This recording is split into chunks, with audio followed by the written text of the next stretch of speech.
Did you know the band Flow is on their 2025 world tour right now titled Naruto The Rock? I'm checking them out here in Seattle December 1st at the Moore Theater. I'm very excited for that. Their list of cities on the North America part of the tour is pretty big, so I wanted to let you know in case you wanted to get tickets as well. They're performing in Montreal, Philadelphia, Boston, New York, Washington, D.C., Toronto, Chicago, Cleveland, Denver, Vancouver, Seattle, Portland, San Jose, Phoenix, Anaheim, Dallas, San Antonio, and Orlando. In case you don't know the band, Flow is a legendary Japanese rock band known for fusing high-energy rock with anime anthems. They're the guys behind iconic openings like Naruto's Go and Code Geass's Colors. Speaking of Colors, that is easily my favorite Flow song. I even did a bass cover of it. If you want to check them out live and they're coming to your city or a city near you, a link for the tour information is down in the video description below. All right, on to the video.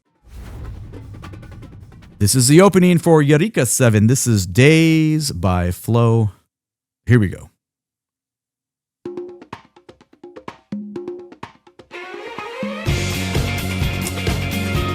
All right, right into the disco groove. That's cool.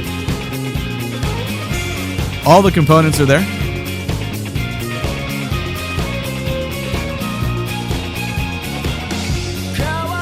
Okay, hold on. Before we get into the verse, let's talk about why that's so jamming. The rhythm section is putting on a little groove clinic right there. I love the fact that we get congas, some hand drum first, into that obligatory string. That little lick that sets us in. Listen. 1, 2, 3, 4. That's so cool. And what a vibe it is immediately out of the gate. Like the tone is set, just it's right there. It's very danceable. It's very groovy. That like disco type bass lines are so fun to play. They're not hard. You just play in octaves and in eighth notes. Umba, umba, umba, and moving around, outlining the chord. Against the drummer, just laying it down. Some super easy boots and cats right there. Against the guitar player, like left side of the mix, we're getting that kind of like cool little comp patterns going on. It just wins. Like everything is set immediately. That's a very danceable groove, which allows that string part up top to be super lyrical, very legato, very gorgeous, and just kind of soar. That's beautiful.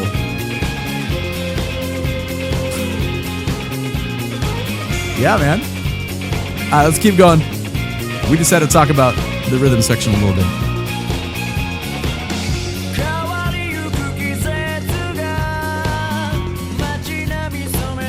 String faded out. Guitars on the right side now with some wah pedal. Beautiful voice.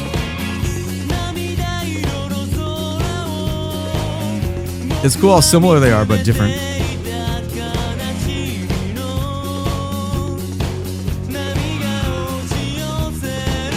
That bass. Strings coming back. Look how smooth that is. Some variety within the progression. Pre-chorus build.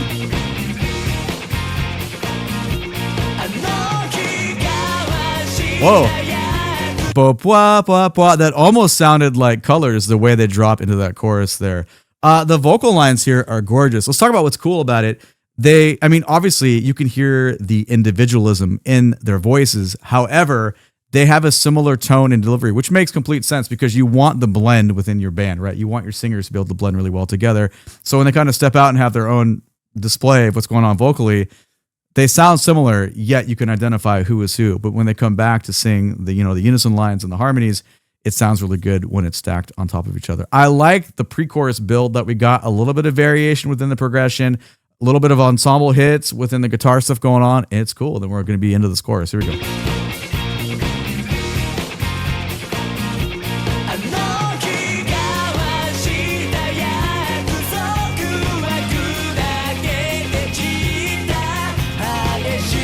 Man, that left side guitar is so great.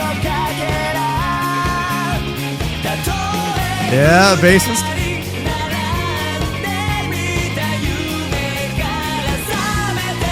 Listen to that blend vocally. Woo. Singing that unison line into the harmonies. Outstanding. That's so gorgeous. I think, again, you know that most of the time on this channel, we're listening down. The vocal, you can't ignore the vocals in this. It is amazing. However, for me, it's the funkiness in that guitar pattern against the bass pattern.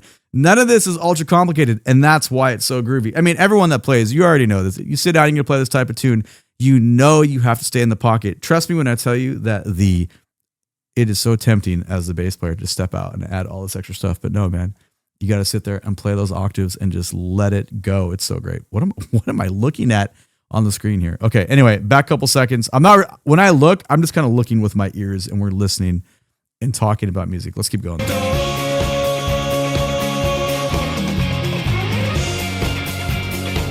There's that string line again.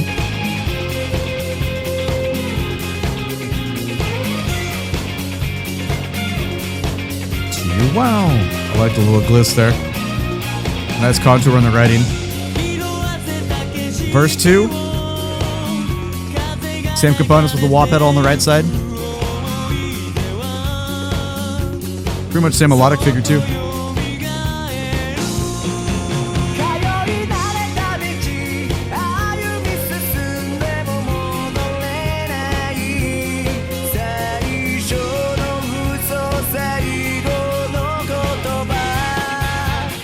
Very similar in delivery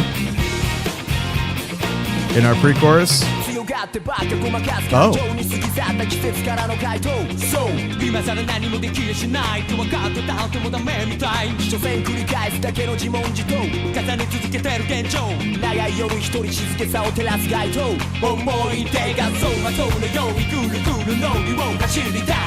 Dude, the disco rap element is killer.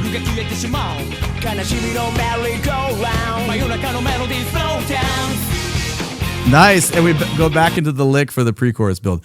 That's killer. I dig it. Sometimes, we get to a section like this and it works some of the time. Like 3/4 of the time, and sometimes it gets a little cheesy. This is cool for me. The biggest part I liked about it is the fact that the drummer just moved to like hi-hat, just played some outlining figures, and it really allowed you know what? Let's go back. This is 3 minutes. Let's go back to like 2. Where do they start?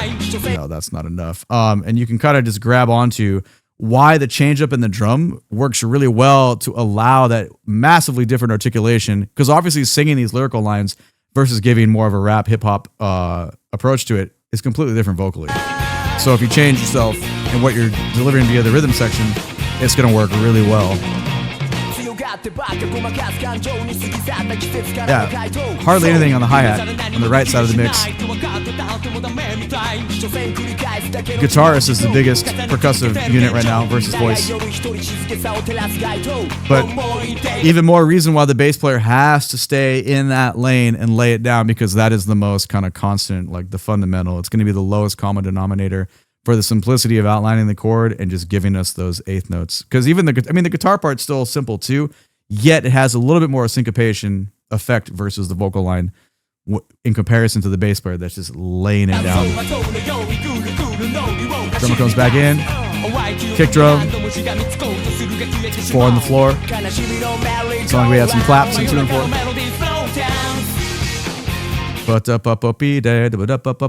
I like how we're coming out of that vocally. Just a little bit of a switch up. Turn us around.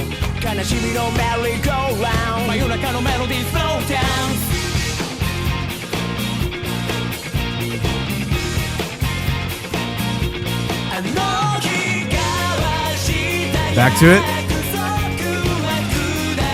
Beautiful groove. Good stuff, man.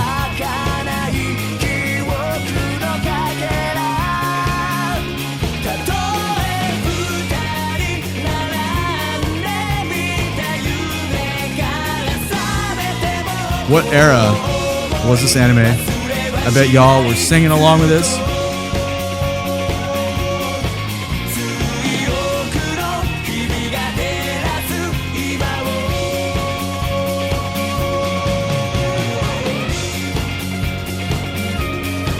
String quote comes back. Gonna be the bookend to bring us out.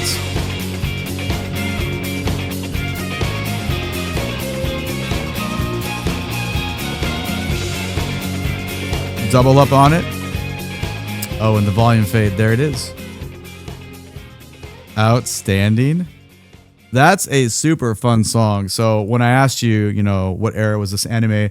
and you're probably singing along quite a bit, that's also a compliment to the song construction and the melody construction, because you want to create melodies that folks can grab onto on first listen. So by the second verse comes along, you're already familiar with it. So after the chorus and comes back again, you're like, okay, I'm committed. So that's obviously a desired outcome there. So anyway, that's what I think about the song. Let me know what you think down in the comments below. Take it easy. Bye-bye.